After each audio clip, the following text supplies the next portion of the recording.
Good evening, everyone, and welcome to our Power Podcast All-Star live stream series. I am your co-host slash moderator, Brother Bedford, and we want to thank you all for joining us this Saturday evening. There's a lot of things that you possibly could be doing, but you've elected to share with us your most valuable asset, and that is your time. So we greatly appreciate that, and we want to do our best to make sure that we give you value in exchange for your time.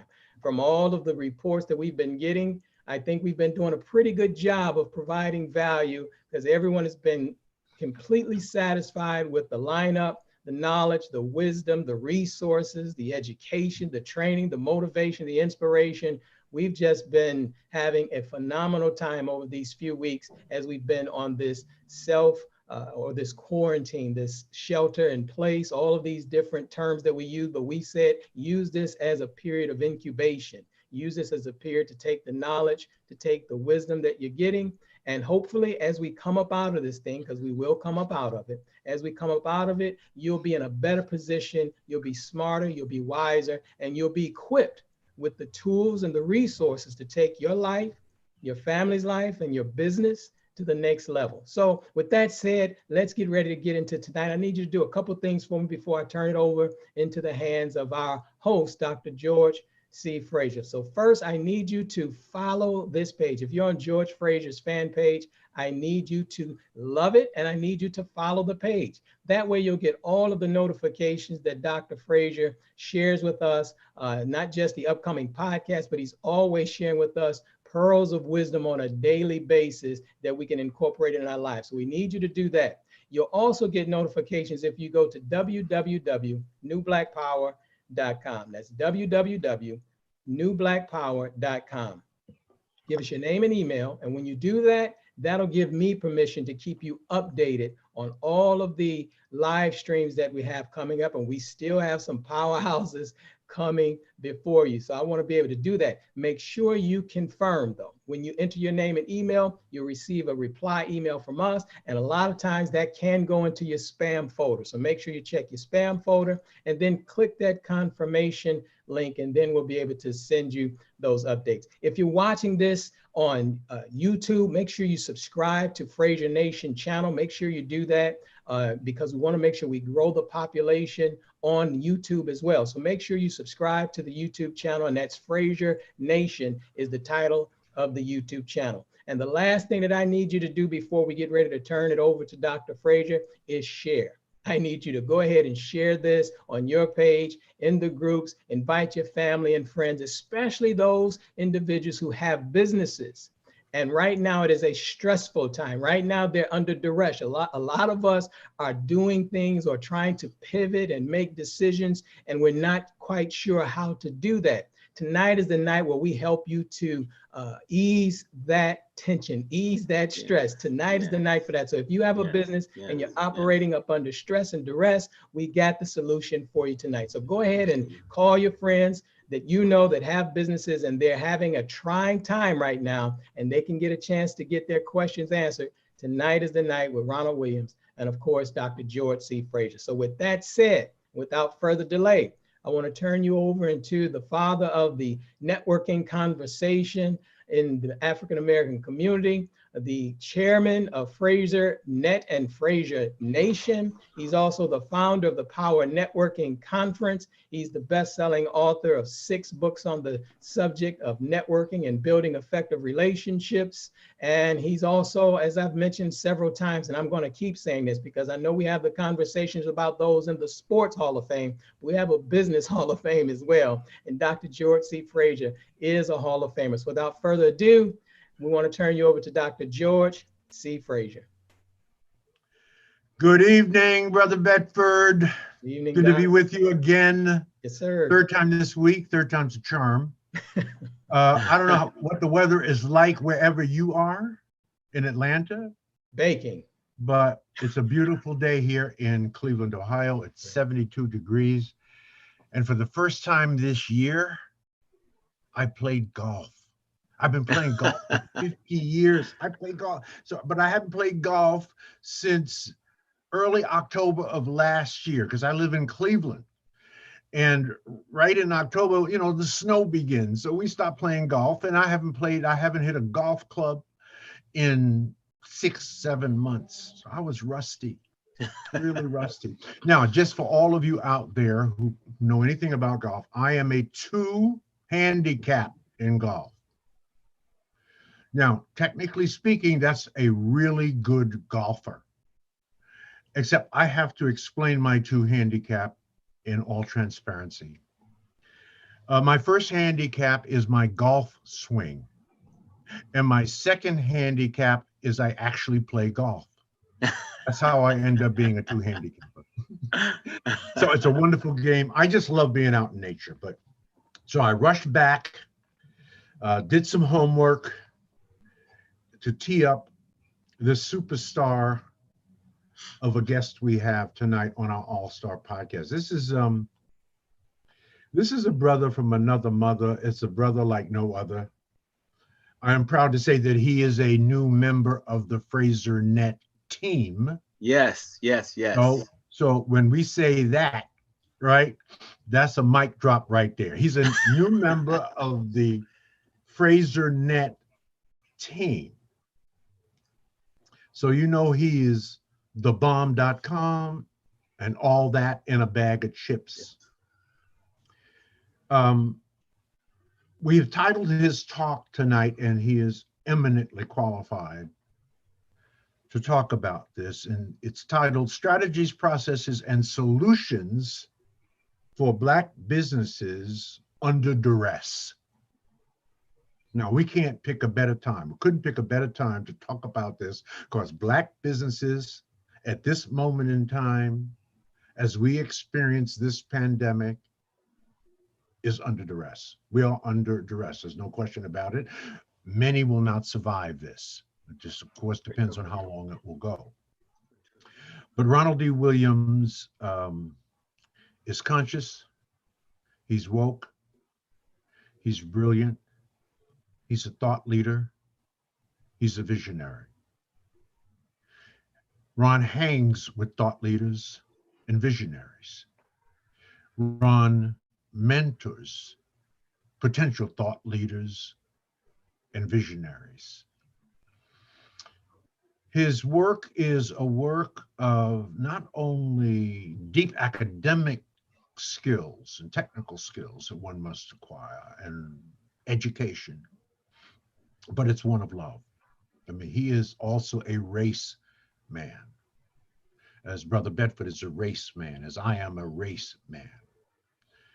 And I'm going to just take a moment to, because again, I'm not going to read the whole bio because I don't want to take up any more time than necessary, but I got to give you some basis from which you will more deeply understand who this brother is and what we're going to talk about tonight. So I'll try to do a dramatic read on it as best as I can.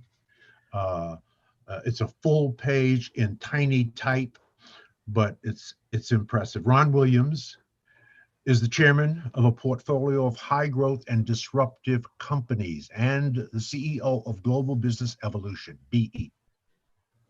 He is the trailblazer who foresaw the approaching explosion of big data analytics enhanced by artificial intelligence.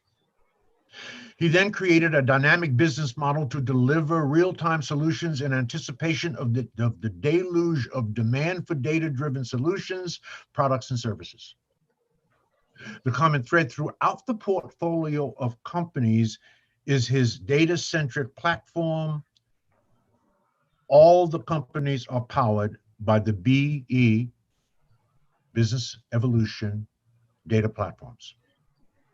In his role as chairman, Ron's challenge is to develop a strategic approach to creating and dominating an emerging market and industry by structuring a unified go-to-market strategy and capability. He significantly increases each company's brand equity and brand recognition in an emerging industry where there are no established leaders.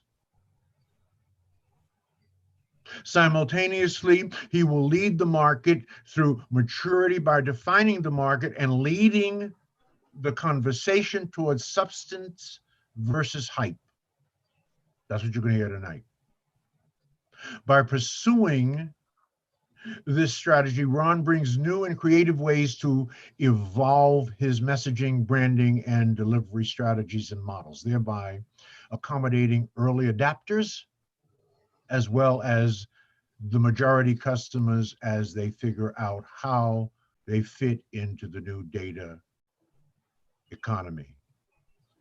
As a self-defined theoretical technologist, Ron's extensive experience in the areas of cloud and managed services, outsourcing, CRM, ERP, these are all acronyms that some of you may know, and SCM systems,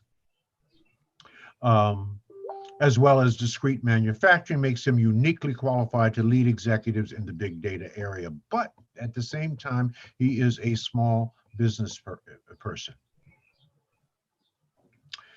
I could go on his list of education, his past job responsibilities when he was working for others. Now he fundamentally works for him and does the leadership of his company, former partner with KMPG. So he's just in high cotton, as old schools would say. He's in high cotton. So I want to bring to the podcast tonight our new partner at Fraser Net, one of the great thought leaders and visionaries in this space of business development, especially when it comes to data, because it's all going to, at the end of the day, brothers and sisters, you know, I know you've been reading, it's all going to come down to data, and how you manipulate it, how you manage it, how you collect it, how you leverage it, how you use it for branding. And right now, we're going to have in front of us one of the best minds on the planet in this space. Ron Williams, welcome. Thank you, sir. It's good to be here. Yeah, absolutely, man. I just want to start with a simple question on COVID-19, because you've done some fascinating things during COVID-19. What are Black people learning,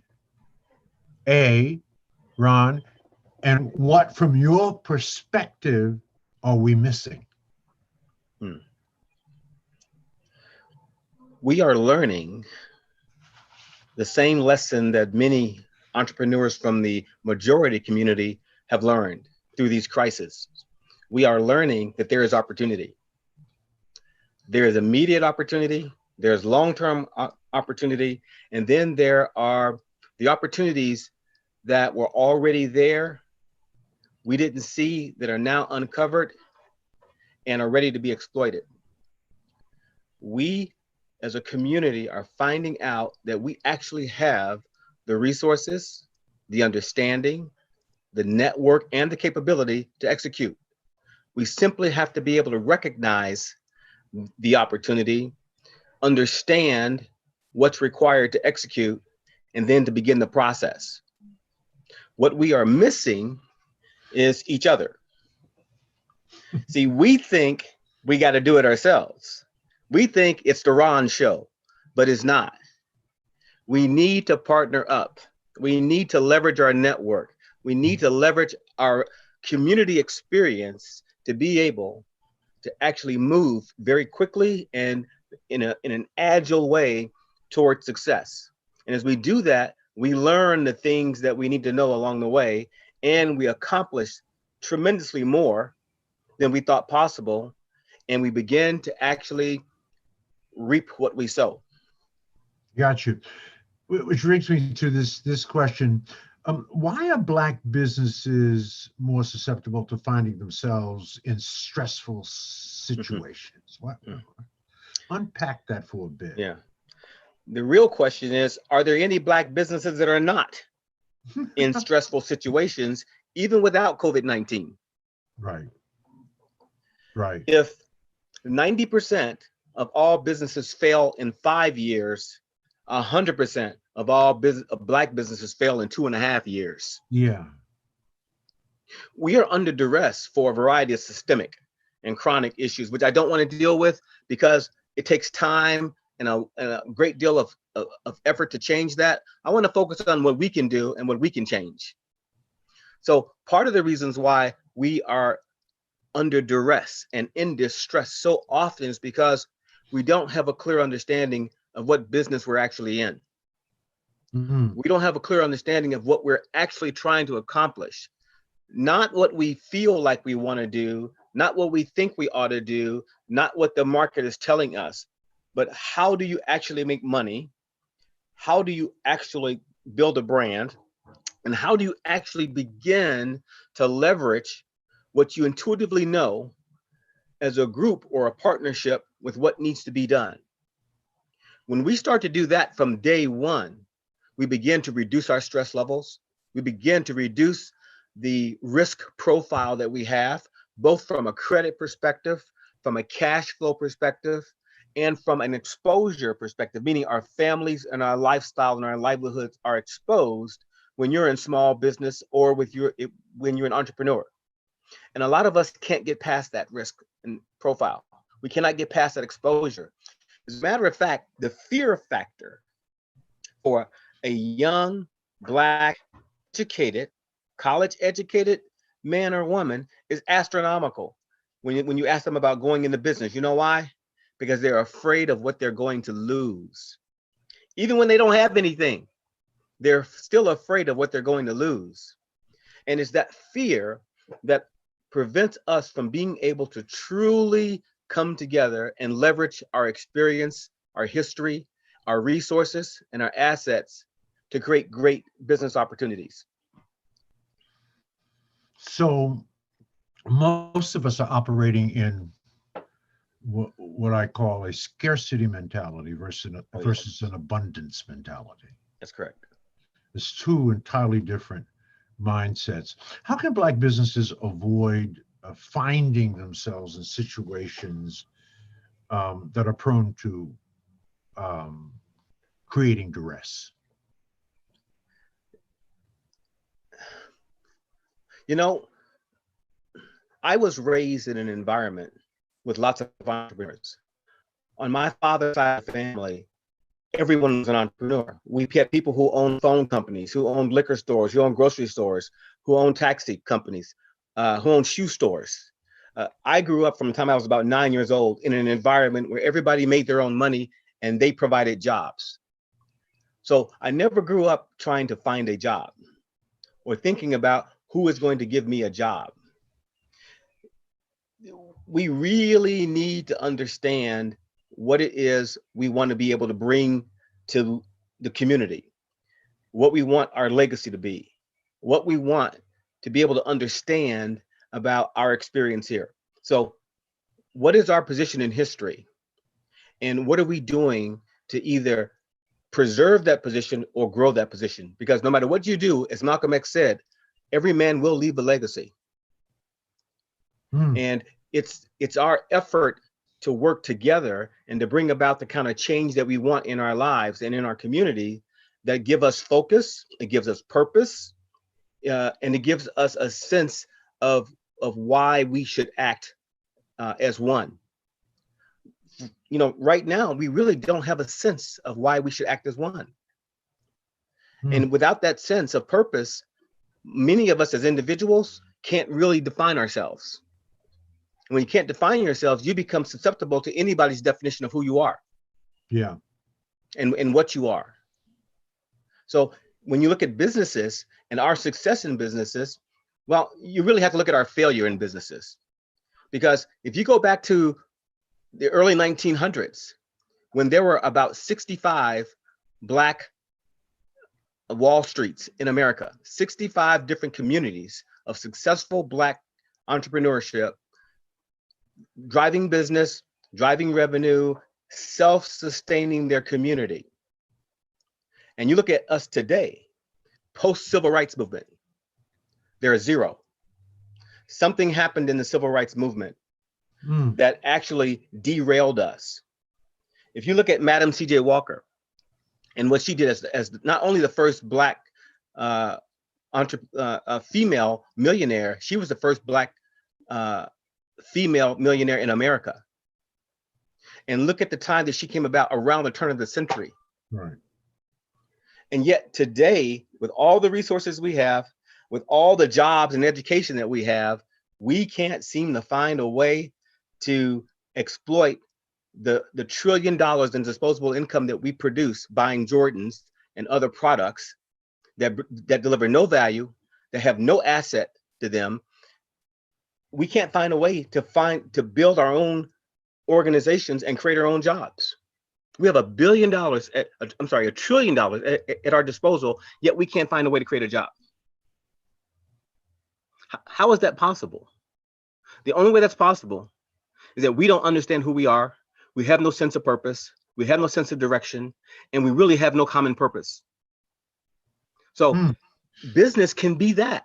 Business can be all of that. It can be a common sense of direction, a common sense of purpose. It can be the reason why we put our pettiness aside and say, listen, there's enough between us to make this plumbing business work. Let's do that.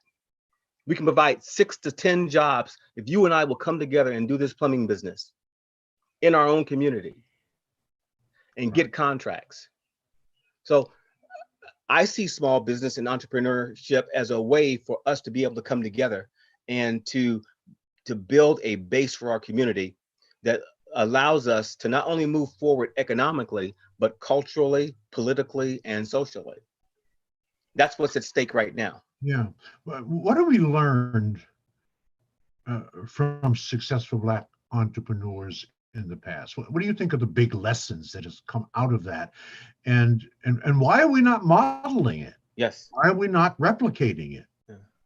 Well, we learned that we can build our own businesses. We can run our own businesses. We can run them successfully. So successfully that the majority community becomes jealous and needs to take us out.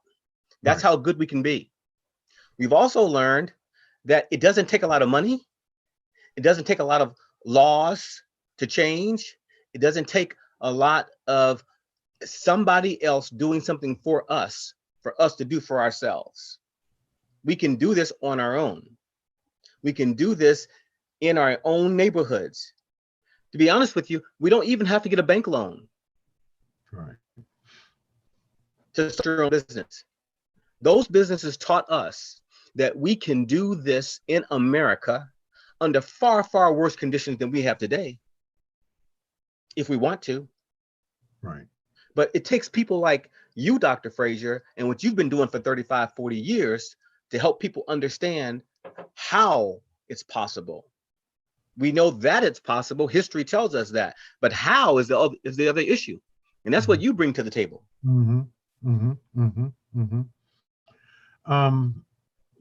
From your vantage point, what are the early signs of a business that is headed south? Yeah. You know, when you start a business and you're undercapitalized, that's the first sign that you're going to fail. When you start a business and you're not sure what business you're actually in. Let me give you an example of what I mean by that. So let's say you are an accountant. You're a CPA, you're certified, and you want to go into business for yourself. You've been working for PricewaterhouseCoopers for 5 years, and now you want to start your own accounting practice. Now, when you were with PricewaterhouseCoopers, you had an opportunity to see a wide variety of types of companies. Yes, you were always doing accounting, but you could always see other types of businesses and how they run. That's the point of consulting. And that's the point of being exposed to a variety of types of businesses so that you can broaden your understanding. So you may have an accounting skill. It does not mean you have to become an accountant and own an accounting firm. It may be you take your accounting skill and find a way to apply that in a manner that delivers faster, bigger, and better revenue than actually being an accountant. So you really have to decide, what business do you really want to be in? And let's say you do become an accountant and open an accounting practice of your own. Once you get into that practice and you start looking at other people's businesses, you might decide that, you know what, I want to use accounting as a way of investing in some of my customers' businesses. And really what you become is a equity investor using accounting as a way to learn how solid and strong the business is. So if you don't shift your thinking, you never really have an opportunity to understand what business you could be in or should be in or are in. When I was a consultant at KPMG, I was shocked at the number of businesses I'd go into, big businesses, multi-billion-dollar businesses, where the executives did not know what business they were in, meaning they did not know how they made money, they didn't know how they made the most money, and they didn't know how they made the best money. Yeah. If you can't, you must know that as an entrepreneur. You must know that, otherwise you can't capitalize on it. That's what's happening right now in the pandemic. Entrepreneurs have figured out, I may have been a hairdresser, but if I can get my hands on some PPE, guess what? I'm selling it. Yeah.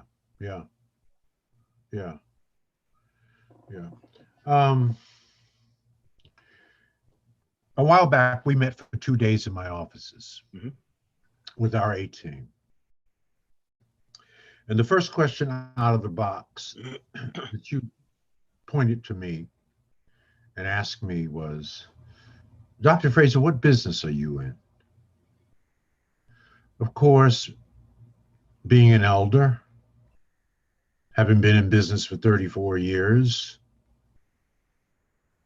I actually thought I knew the answer. I basically said, I'm in the education and training business. When I started taking inventory of the WINS Wealth Building Centers, the Power Networking Conference, which focuses on business and wealth training and all of that kind of stuff. And that was my answer. I was pretty sort of cocksure that was the answer. And you was so gracious, and you smiled so gently and so nicely and said, I don't know if that's the primary business that you're in, Dr. Fraser. Now, obviously, you had done a deep dive on the business, and you may have known more about my business than me, right? And maybe I'm too close to the business to really know. Or maybe as I said to you once before, I might have needed an out-of-body experience, to look back at me to figure out. But you said, I think that you are in the Black excellence business. Now, you can testify that my response to you was sort of, wow, I never thought of that. I never characterized it that way. When others asked me, I gave them the same answer I gave you. But that's really what it is. That's far more inclusive, far more powerful. It takes this complicated explanation and puts it into a profound, short sentence of 2 words, Black excellence. That shifted my whole paradigm about this business I've been in personally for nearly 40 years. It's asking that question. Do you really know what business you're in? You riffed on it a little bit more, but I'd like for you to unpack that a little bit more, because that was a profound moment for me. Yeah. And it shifted my whole thinking. Yeah. Well, that's a question I ask almost every business owner and every business leader that I meet, because it happened to me when I was 21 years old and I won a sales contest and I had a chance to get in front of Ray Kroc. I was one of 9 20-year-olds in front of Ray Kroc, interviewing him to find out how he became successful in business. And he says, "What business am I in?" And I threw my hand up as fast as I could. And I stood up and says, "Mr. Kroc, you're in the hamburger business. You own McDonald's." And he says, "No, I'm not in the hamburger business. I'm in the real estate business. I use hamburgers to acquire the real estate at key intersections around the world. And it's the value of the real estate that allows me to have the net worth and the position that I want in history." Yeah. And that's when I learned what this whole dynamic is about what things are perceived as opposed to what they really are. And you have to know, you as the entrepreneur, as a small business person, you got to be clear about this. And I challenge these leaders and I challenge these entrepreneurs to really think about what business they're in. Because once you are crystal clear on that, it changes, like you said, it changes the paradigm. It changes how you see your resources. It changes how you see what is your vision, what needs to be accomplished. And when you have that under control, my God, there are very few things you can control in life, very few things. But this is one of those things that if you master the business you're in, you get the privilege of being able to align all the things that are necessary to create the vision of that new understanding. You know, in Ifa, we say you must have alignment between your heart and your head before you can have alignment between yourself and the universe. And it is that alignment that brings everything into focus. It allows all the energy and all the things and the resource to come together for you. You don't bring it together, it does it on its own. Right. It's the same thing for you. When you have that alignment of understanding, the things come together, the people come together. Yeah. Yeah. They feel it. That's right. I've heard you ask this wonderful but simple question. Are you a small business person or are you an entrepreneur? The difference matters, right? The difference matters. Unpack that. Yes, it does.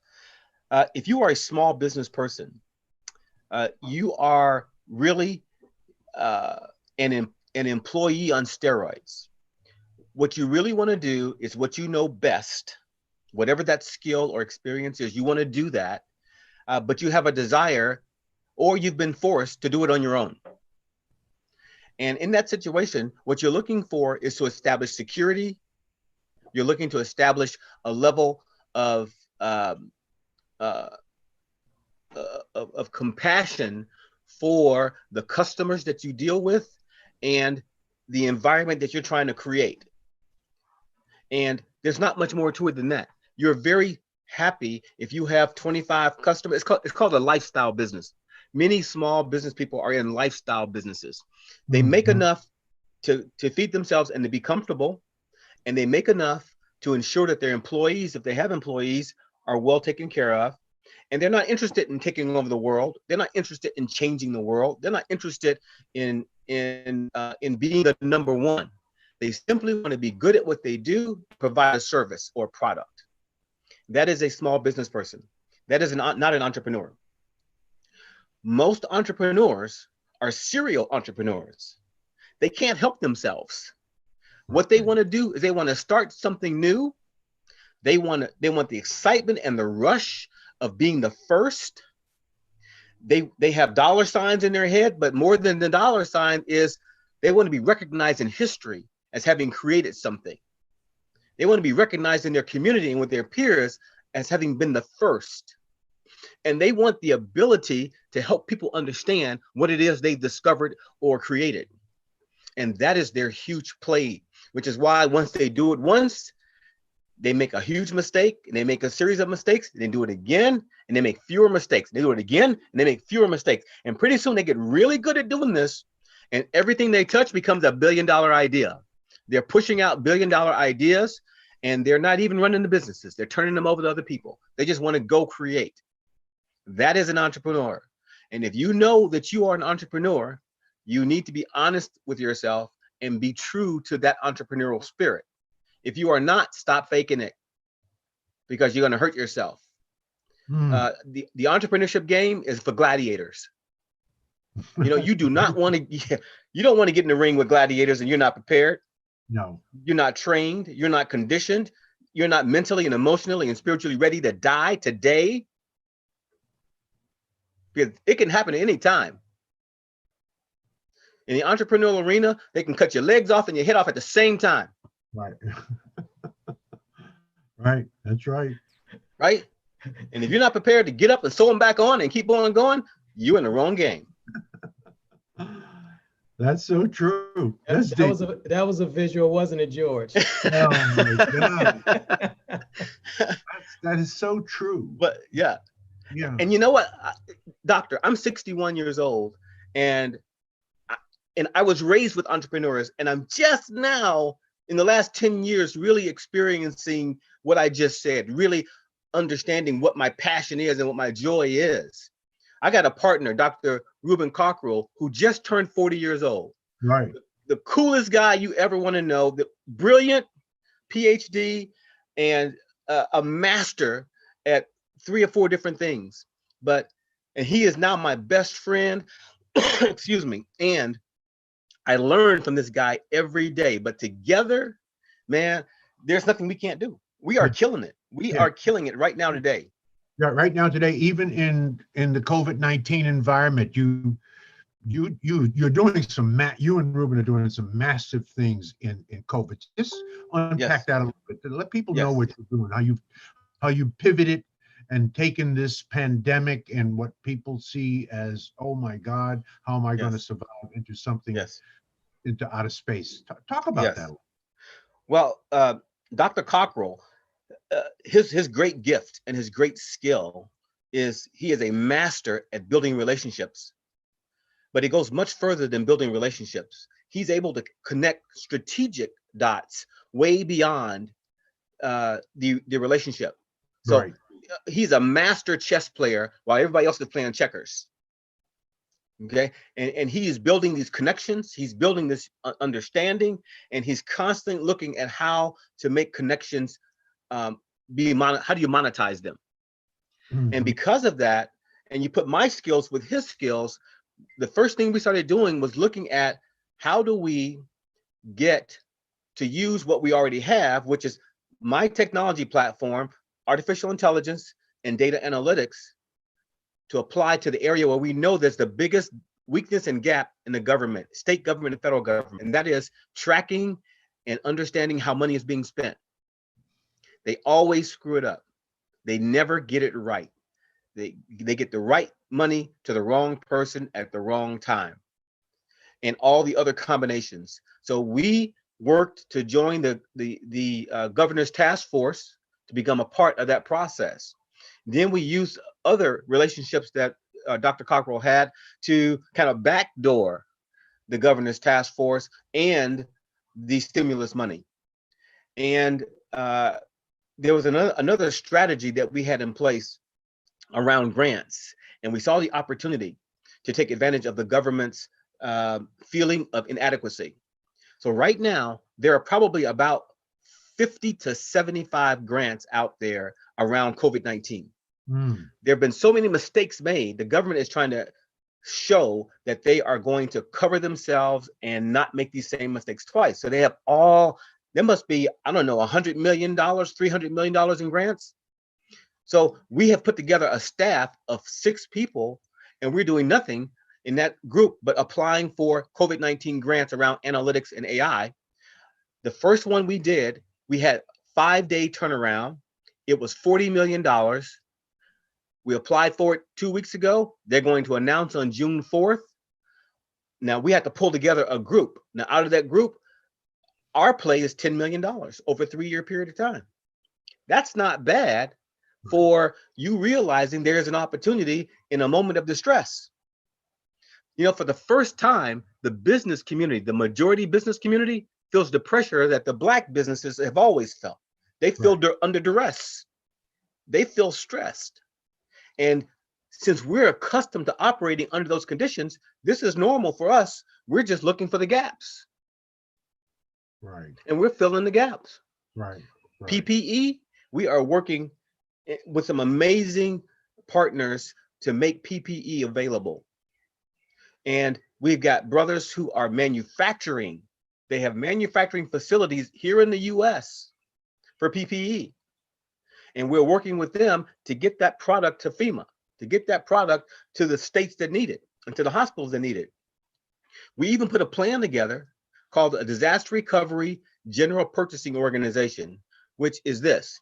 It's $1 trillion bet that the government will outsource all the requirements for ventilators, respirators, and PPE to a third-party private source, meaning us, over the next 50 years to ensure they never get caught again without the proper PPE and equipment in the right geographic locations to ensure that this does not happen again.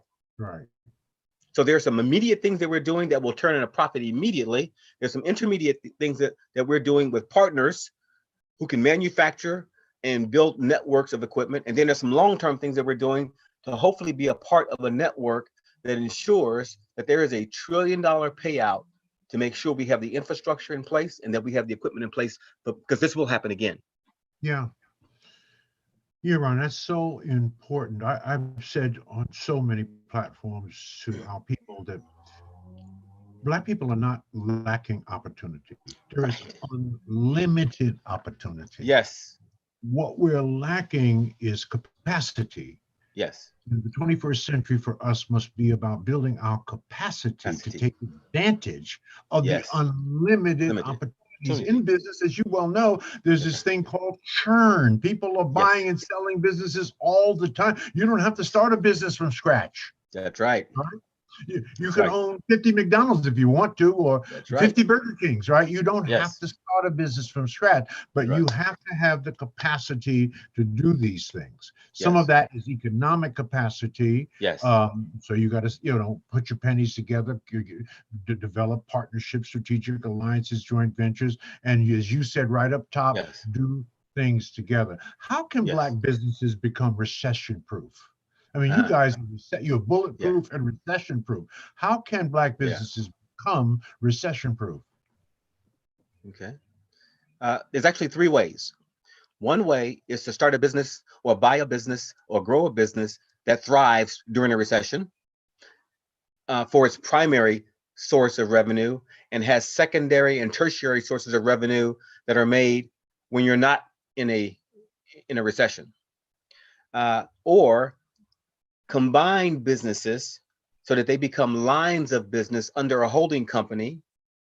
So I could have a reinsurance business. Reinsurance businesses do very well in a recession, very well. Mm-hmm. I could have that line of business along with an accounting firm, a plumbing business, a COVID-19 testing business. I can combine business disciplines into an organization that allows me to thrive under certain conditions. And I can offset those conditions when I am not thriving in a particular line of business. So if you look at one of my businesses, I have a business that does nothing but clinical trial automation. We automate and streamline the process for clinical trials. Now think about that. And what is the federal government trying to do now? They're trying to get clinical trials done as fast as possible. They're not streamlining. They have circumvented the entire process. They have dropped every requirement that CMS has for, and the FDA has for clinical trials, and they're just trying to get a solution in place as fast as possible, a vaccine. So what we have right now is a process that allows them to take all of the points of friction, remove them, have a streamlined capability, and to be able to see into that capability in real time. Now, that is being offered up as we speak to the federal government and to states, because everyone is now in this big push to get this vaccine and several types of vaccines. So all I'm saying is that if you believe that there is an opportunity when the government and the society and the community is under distress, think about what you can do to provide a service that is valued during that time. And when you do that, you will find that there are other associated activities and services that you can apply when you're not in distress. And in that process, what you build is this hybrid organization that gives you growth and gives you the ability to thrive when the economy is thriving and when you're in recession. And you'll find that in several businesses that exist today. For instance, the insurance business. Now, people think that the insurance business is hurting when they have to pay out large amounts of claims, but they're not. The insurance business has reinsurance. Right. And the reinsurance covers the claims. And the insurance is now thriving because they're selling even more business when the government is under duress. It's an amazing model, but you got to know what business you're really in. For that to work, you got to know what business you're really in. Yeah. And you'd be surprised at how many businesses. I'll give you an example. As an individual, in 2008, when the economy tanked, because I had cash, I went out and I bought gold. And I bought gold for about $495 an ounce. Mm. When the economy came back, I sold it for $1,700 an ounce. I bought American Airlines, IBM, and other blue chip stocks for pennies on the dollar because I had cash or credit. And then I sold them at top dollar. That's how an individual needs to do what, as an example for what a business needs to do. A business needs to be agile enough. It needs to be fluid enough. It needs to be awake enough to be able to move quickly to take advantage of opportunities as they present themselves. You see, a recession is not a bad thing. It's a bad thing if you're a wage earner. If you're a wage earner, recession is a bad thing. But if you're a job provider, recession can be a very good thing. Right. Cryptocurrency and blockchain. Yes. Your thoughts on that? I now have very heightened interest in cryptocurrency. I'm going to make a move. What are your thoughts on that? Cryptocurrency is a very volatile environment. It changes very, very rapidly. I believe that it's not going to go away. I believe that it's here to stay. And I believe that countries and businesses are going to have to get into cryptocurrency. But when they do, they're going to change the dynamic. Because what makes cryptocurrency really valuable today is that it's almost unregulated. It's not treated like regular currency. So therefore, you can do some things with it that allow you a great deal of flexibility in being able to profit. And blockchain is a technology that simply tracks your ability to understand the transactions that were taking place. Excuse me. And in that process, you get legitimacy. So blockchain is the technology that brings legitimacy to cybercurrency. And blockchain is a wonderful, wonderful tracking mechanism that has not been adulterated by regulation. Now, as countries and governments get into cybercurrency, they will adulterate blockchain because they need to in order to have control over it. You see, blockchain is the equivalent of a third party, a third disinterested party. It doesn't care. It just is what it is. And that's not how governments play. That's not how countries play. They play, I want my perspective first, and I want my position first. And they will adjust blockchain to ensure that they get an advantage. As you well know, the entire economy is based on whose advantage is it to be and do. And right now, blockchain says nobody has an advantage. Everybody's equal. It's an equal playing field. Here are the rules. Everybody can do what they want to do with cybercurrency. And that's a beautiful thing. That is a free economy. And that will not last. It cannot stand. Right. Yeah, it cannot stand. But it, in its current form, it will still be around because you'll see big companies are issuing their own cybercurrency. China's getting ready to issue its own.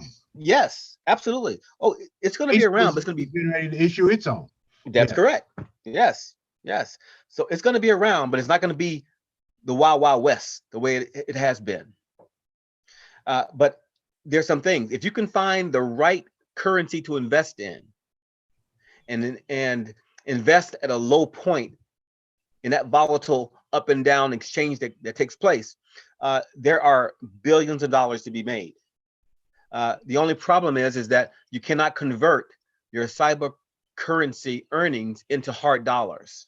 When you do, that's when the IRS steps in and brings reality in, and they tax you.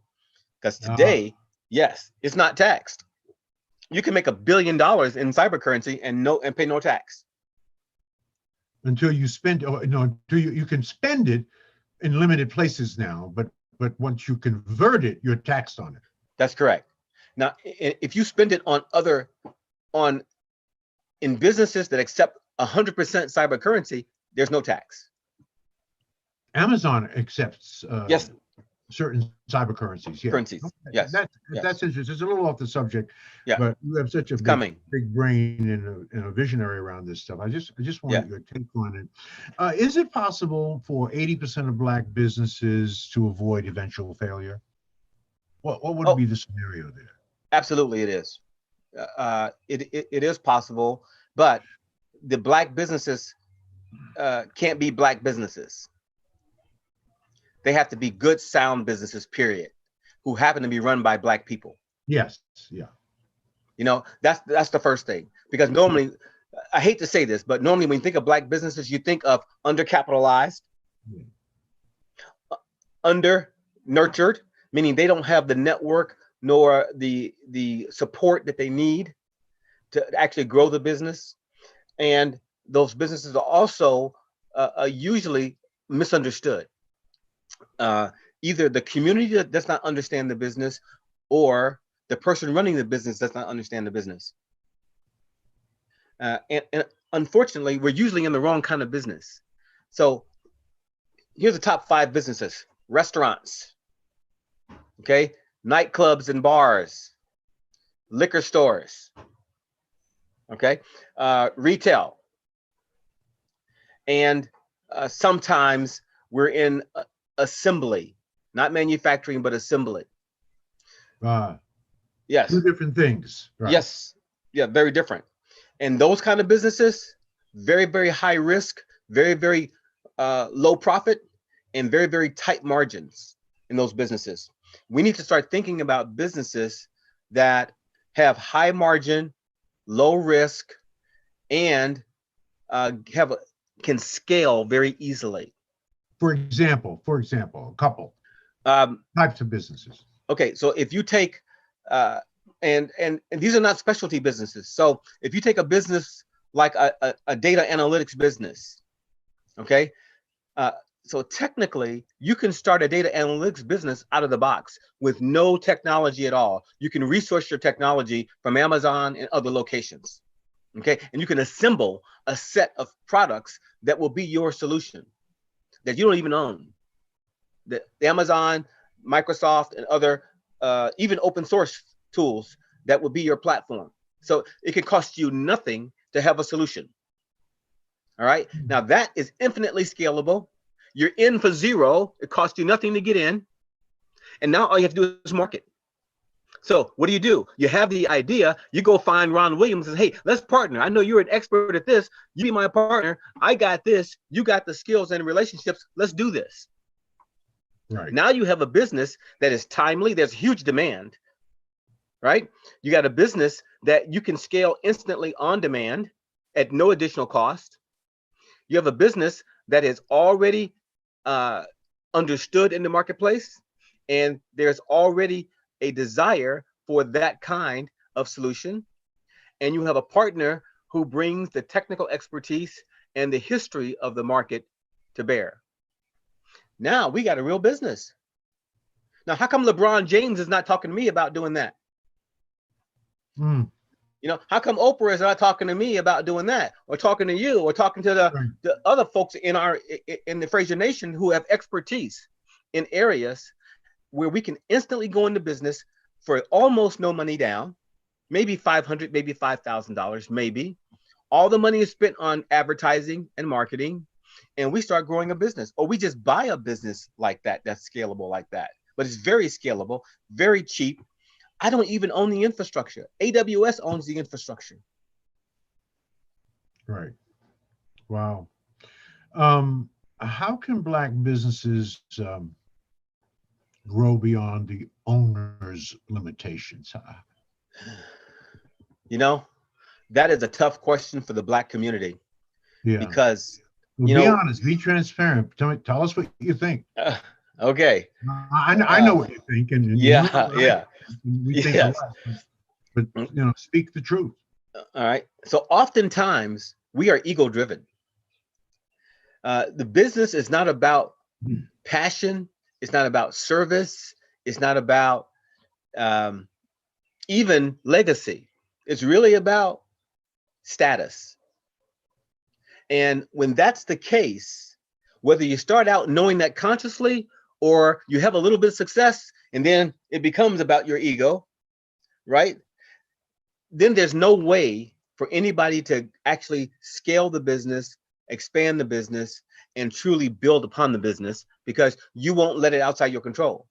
I don't know how many times you have to understand this. If you look at Johnson and Johnson, at Ebony, that was the issue there. There's so many businesses that you look at that are Black businesses that you haven't heard about because they got stopped at the owner because he could not scale the business. There's a religious publishing company here in Nashville that has done very, very well for 100 years, but the father and the grandson will not let go of that business to let the granddaughter, who went to Spelman and has got all these ideas, grow the business. So they're stuck right where they are. Instead of being a national marketing, digital driven business that has been that's been in business for 100 years, that is totally Black owned and could be servicing so many Black businesses and broader majority businesses. But this is a problem that we've seen over and over and over again because we don't have the education and the understanding. You know, I think it was Carter G. Woodson who wrote The Miseducation of the Negro. Yes. And about college educated Black folk.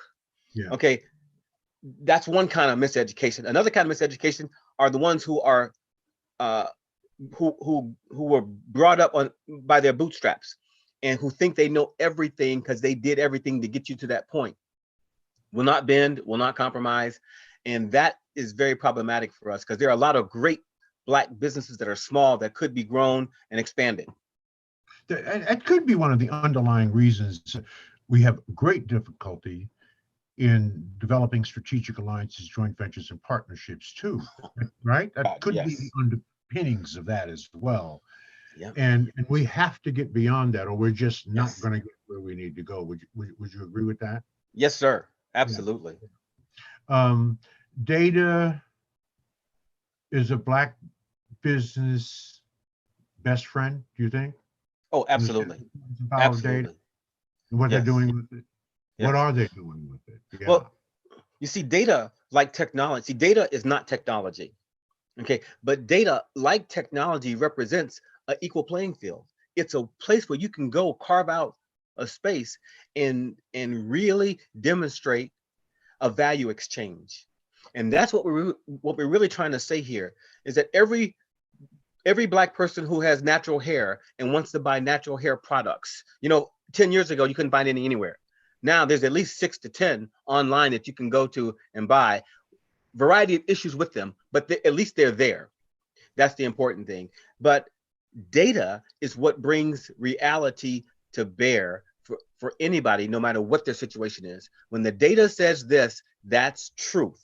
If now you can choose to deny that truth or to ignore that truth, but you do have the truth. And for Black businesses, the truth is what's necessary to understand what to do next. See, the question is always what to do next. Right. And I always say, follow the data. Ruben and I are launching 4 businesses right now: a cannabis business, a telemedicine business, a commodities business, and a refined petroleum products business right now. And they always say to me, okay, so what's our next step? Because I build a business model and I build a plan. I say, I'm going to do a venture validation. I'm going to follow the data. And the data will tell us what we are to do next, where we are to go, who our customer is, what will they pay, when will they pay, what kind of product are they looking for. The data is a Black company's best friend. Stop working on hunches. Stop working on what you think you know because you got 25 years experience. The data. Follow the data. It will never lead you astray. Ron, can you do me a favor real quick? Yes, sir. I just wanted to jump in because I asked Randall Pinkett this question as well. And I want you, can you just give a definition of data? I think sometimes people, we don't really grasp what we're saying when we say data and follow the data. But for Black businesses who are literally in the beginning stages of this era of accumulating and capturing data, what is the exact definition that you would give us as entrepreneurs of what data is? Great question, because we're in the midst of a digital transformation. That's this is as big as the Industrial Revolution was. This is how big that is. Now, the definition of data is the result of a set of formulas that are assembled to understand a condition. That's all data is. It's a set of formulas that are pulled together to understand a condition. That's the only point of data, is to bring insight and understanding. So what do? We build these things. We either build algorithms or we build formulas that we can plug information into that we need to process through certain stages to give us an insight or a result. So all it is input, throughput, output. Data goes in, it's processed, it produces an output, and that output tells us what we need to know that we could not see with our own eyes, or we could not understand with our experience. That's what data is. Thank you. Mm, Thank you. mm, mm, mm, will the Black community support their businesses, support our businesses? Now that's this is a conundrum wrapped up in an enigma. Nima, yes. The support of Black businesses. Okay. Give me your take on it. I'm going to give you my take on it. Can I give you my best answer? Yeah. Under the umbrella of the Fraser Nation, I believe that can happen. I believe that the component parts are necessary for us to deliver to each other the trust, the confidence, and the support that we need as a community just to live together and just to be together. If we can get that, everything else will fall into place. And I believe the Fraser Nation is a foundational component that helps the percentage that are looking for that and that desire that to have it. Now, the rest of the community they're not awake to that yet, they'll come. But I'm just trying to get the ones who already know we need it, already know we want it, and just need a place. Fraser Nation will give us that opportunity. And there, I guarantee you, we will support Black businesses. Yeah, I'm so glad that you're a part of a holding company, Fraser Net, a main part of Fraser Nation, will help us build the technical platform that is needed. You're all in on it. I mean, with your heart and soul and incredible brain. Simple question: if Black businesses know better, can they do better? No. There's an old saying that if I know better, I can do better. Yeah. Well, it's a cliche, but you can't do better because you know something. You actually have to have the tools. So once you are alert to, oh, I've been doing this wrong, that doesn't mean you can automatically do it right. Now you gotta unlearn what your conditioning has taught you. You gotta learn something new about what's relevant to what you're trying to do. Then you gotta recondition yourself so that it becomes your practice.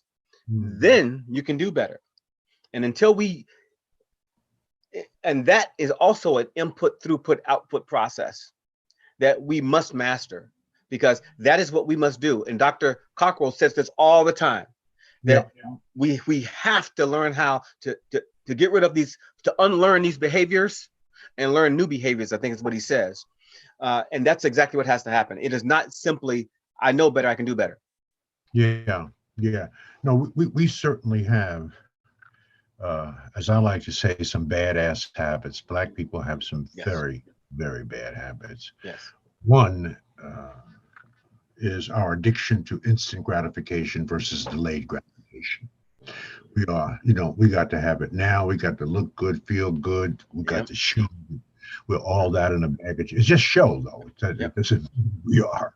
So we have some bad habits. We have to develop some new habits, which means we have to unpack the architecture of what a bad habit is and put in the architecture for what a new good habit was. It's a wonderful book called The Power of Habit, I always recommend to people. And in that book, they tell the story of Dr. King in the Birmingham March. And the biggest problem he had was undoing the habit of the brothers and sisters living in Birmingham at that time of automatically leaving home and getting on the bus. That was a habit. It was habitual. It's not the fact they had to go to the back of the bus. It was a habit, right? And the minute he said, we're going to shut this down, he had a real problem. He had to undo that habit before that could be successful. And that's pretty much what you're saying, pretty much what I'm saying.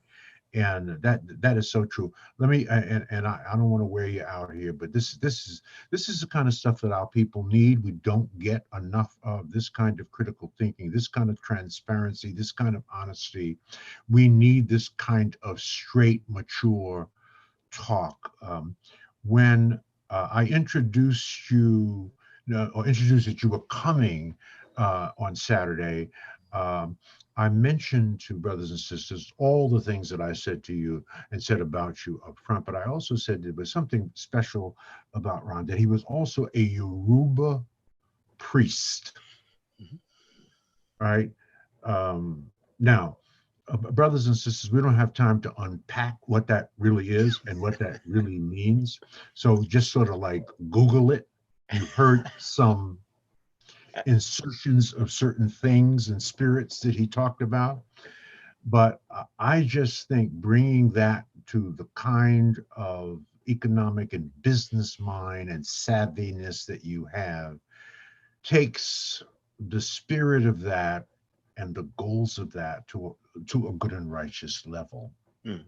If you want to say anything about that, you can.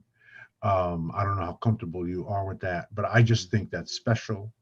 I think it's rare that you get the combination of a brother with your kind of brain power and the deep spiritual foundation that a Yoruba priesthood brings. Just give us a 30,000-foot view of that thinking.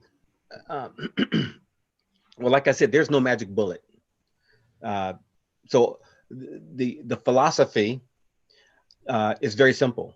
It's have good character, develop good character, be of good character. That's it. That's the whole philosophy. Everything in your life has to be about developing good character, whatever that means in every sphere of your life.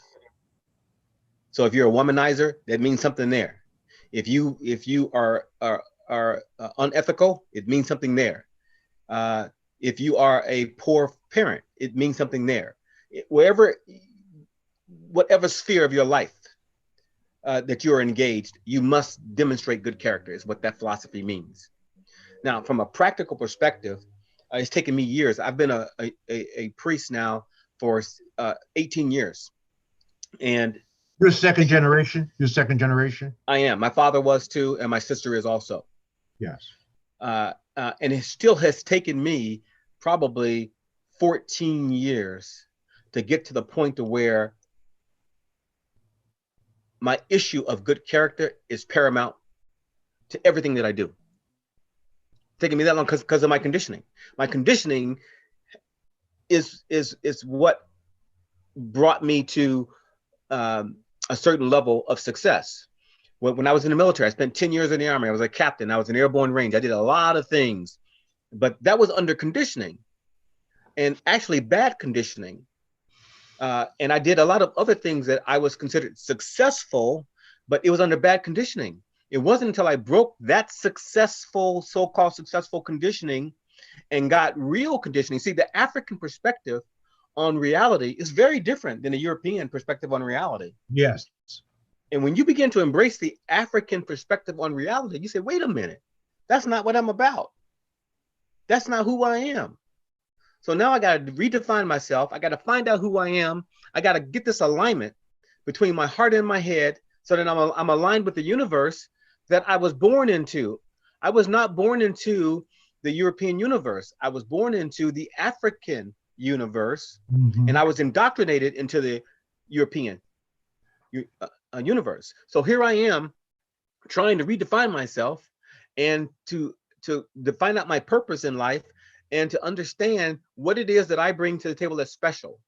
And that's when I began to really understand how little I knew and how much I needed a structure like Fraser Nation to go with my philosophy from Yoruba and from Ifa, and then to be able to actualize that. So how do I act on a daily basis in a way that demonstrates what my purpose, what I understand my purpose now to be? And that's what we all strive for. So in business, I strive to do what? To create. Why? Because that is my nature, is to create. I'm not a herder. I'm not a hunter-gatherer. I'm a creator. And that is my nature, to create. So I am fulfilling my purpose when I create 10 businesses. I can't help myself. People say, how can you be doing 4 businesses at the same time? I don't know how not to do 4 businesses at the same time. That's who I am. I'm being true to who I am. But now I know who I am. And that's my challenge to all people of African descent, is to define who you are, to know who you are, then be true to that. Go and do that. And I guarantee you that with the right tools, the right support environment, and with the right philosophy, you will self-actualize, and you will do it in this life. I've heard you say most Black businesses need a plan. They need capital, they need experience, they need failing, they need expertise, they need sales experience, and they need a great network. Yes. To avoid failure. You've said that. Is that what you feel? Is that what you believe is really necessary? I believe that's the mechanics of what a person needs. But the first thing they need themselves. Okay, you got to come ready. You got to come packed, prepared. So your values got to be straight. Your priorities got to be straight, right? Your credit and your money's got to be straight. If it's not, get somebody who's got it straight. Right. Okay. Those things, along with the things that you just listed out, when they come together, what you create is an ecosystem. That's all we're trying to do, is create an ecosystem. That's why partnerships are so important, because it's through partnerships that the ecosystem becomes complete. And it's through that ecosystem that we are able to survive the things that we did not expect. And that's the whole problem with Black businesses. When the unexpected occurs, we have no insurance. We have no backup. We have no plan B or C or D or E, which you got to have. Although you got to have plan A, B, C, D, and E. And we don't know how to go about doing that. We think about it as, oh, that's just too much. It's too big. And it's not. It's just not that complicated. There is nothing more complicated than birth. And guess what? Half of us are not prepared to do that. So everything but other than giving birth, we can do. And running a business is a lot like giving birth. It really is. When you're starting a business, it is the equivalent of giving birth. It takes the bone, it takes the marrow from your bone to get that thing up and running sometimes. It takes everything you got, every waking moment, every bit of energy you have to get it up and running. When you're serious about it and when you put things in place, because even with everything in place, it's still a crapshoot. It's still a crapshoot. You got 801 credit score. You got a degree in the area. You got 25 years experience in the area. You got your own financing. You start the business. COVID-19 happens and you have to shut down in 2 weeks after you start the business. What do? You did everything right. But I did everything right. I did everything that I was supposed to do. Yeah, but did you plan for the unexpected? And for us, that should be second nature. Planning for the unexpected. Planning for the things that's outside of our control. Ever since the plantation, we've always had something that was outside of our control. Right.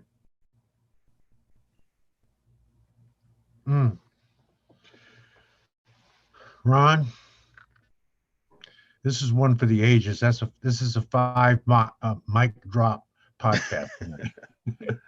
It's absolutely marvelous. We could spend a lot more time talking to you. We wanted to give you a full hour for you. So we've gone overtime, and I think everybody listening tonight was blessed by your insights, by your integrity, by your character, by your maturity. You are an old soul, by your spirit, because I feel your truth through this laptop screen. You are saying it with the passion and the brilliance um, of your deep found beliefs. And I think you communicate that to people. We are very, very, very lucky to have you on this earth with us at this time. And Fraser Net and Fraser Nation are just overjoyed to have you on our team and on our side. Because our thinking is in deep alignment. Um, I can't thank you enough. And Brother Bedford, I don't know if we have any questions. I was going to ask you, Brother Bedford, but I decided not to put you on the spot. And that is, what business are you in, Brother Bedford? I'll answer it in the next Now you don't have to. You don't have to answer that now. Right? He stunned me with that for 2 days. Right? Right. But any thoughts, Brother Bedford? Anything you want to add? Well, the only thing I'll say, George, and I'm going to have a request for yourself and Ron, because a lot of things that you were saying, and it's funny you mentioned the birthing process. So it was like you were planting seeds, and everything you were saying, it was pregnant. So every time you spoke, more questions started coming. So you were birthing questions as you were speaking. So here's my request to you and Dr. Fraser, is that we go into the comments section, because we can't riddle off all of these questions now. And maybe we can go in and just answer the questions. If we can go in and just engage with the people in the comments section, I think keep the conversation going, because I think this conversation was very rich. And so today and tomorrow, if we could go in and answer these few questions, Ron, that would be awesome if you could do that. I'd love to. Great. So are you saying to Ron to go into the comments? Just come to the Facebook page, just on George Fraser's fan page, and just answer because the questions are in the comments section. So we yeah. Okay. So come in and just answer those questions on the comments page. Okay, that's good. Yeah. Brothers and sisters, you're going to meet Ron at the Power Networking Conference. He will be there live and in living color all 4 days. You can love on him, talk to him, seek advice and counsel. This is something you don't want to miss this opportunity. You want to connect with Ron Williams. You want to know him. You want to love on him. You want to continue to encourage him. He's encouraged by your love and by your questions and the seriousness of those questions in terms of answers that you intend to act on. As you know, every podcast we do something special for 5 people only.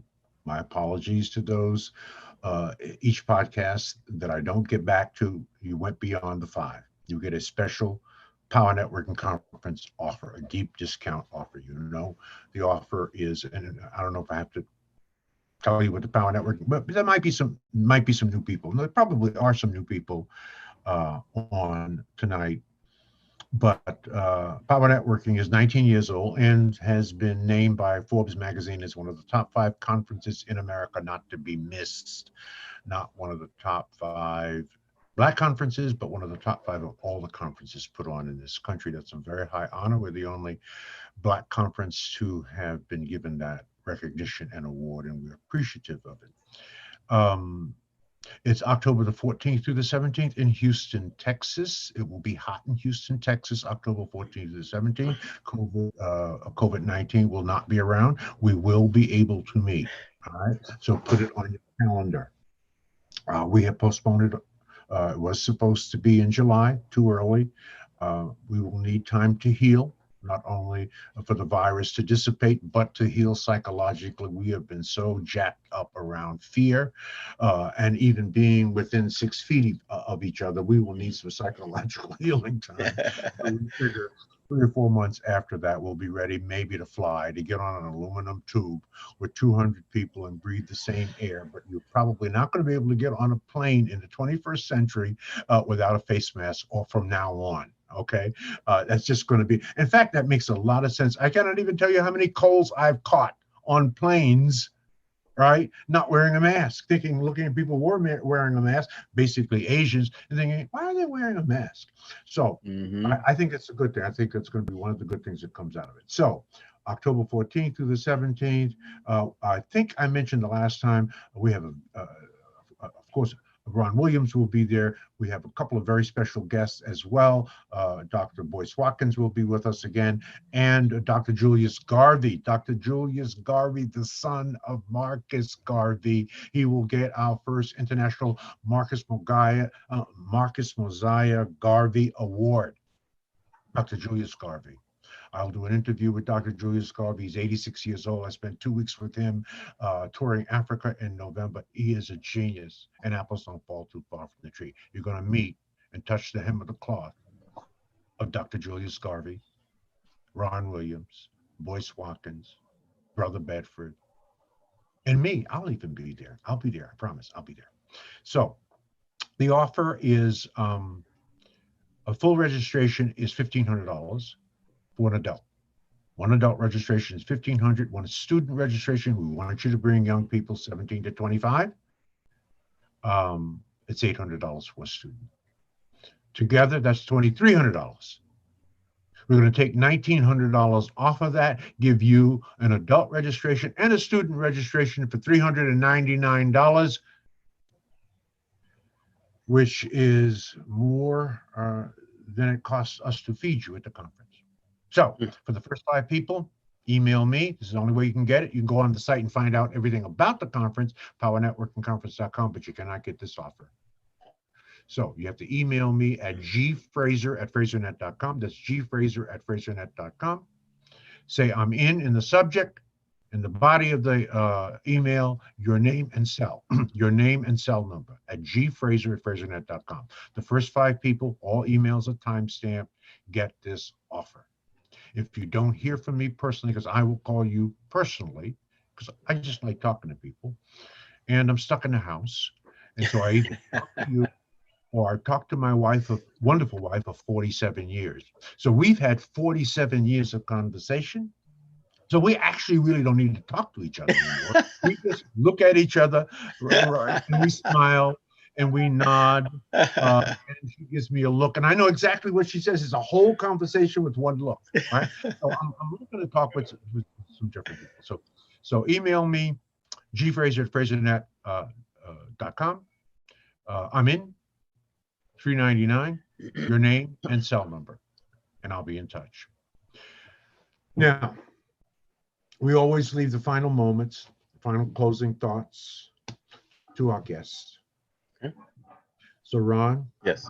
I don't know how you can top anything you said. You're already a 5 mic drop performance tonight. We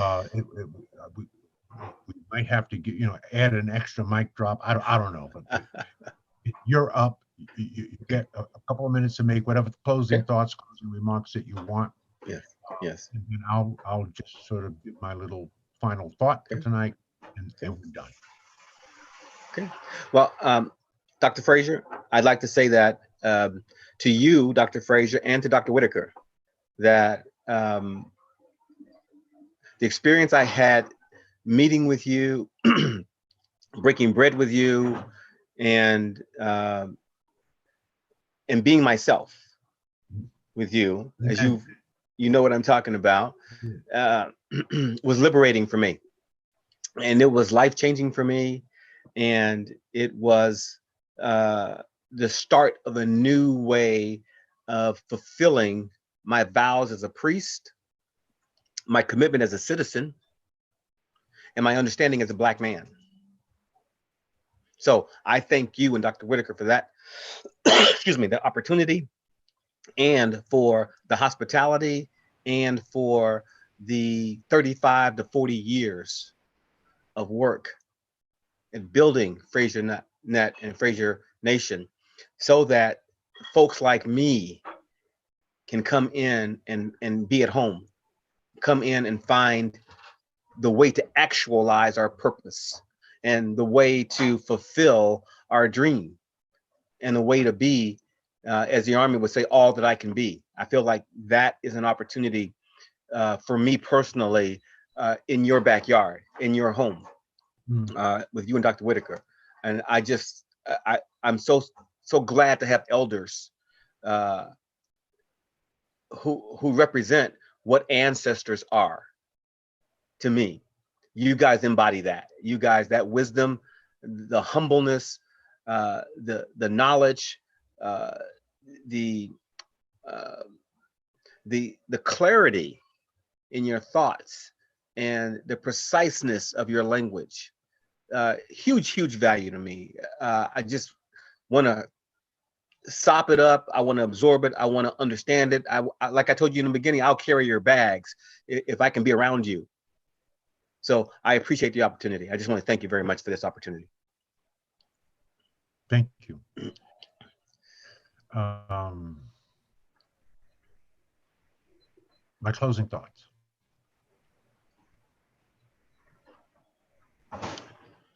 The lazier a man is, the more he plans to do tomorrow. And Satan doesn't care what your spiritual intentions are, as long as they are focused on tomorrow. Tomorrow is usually the busiest day of the year. Do it now. Love you. Good night. Thank you. Thank you, Dad. Thank you.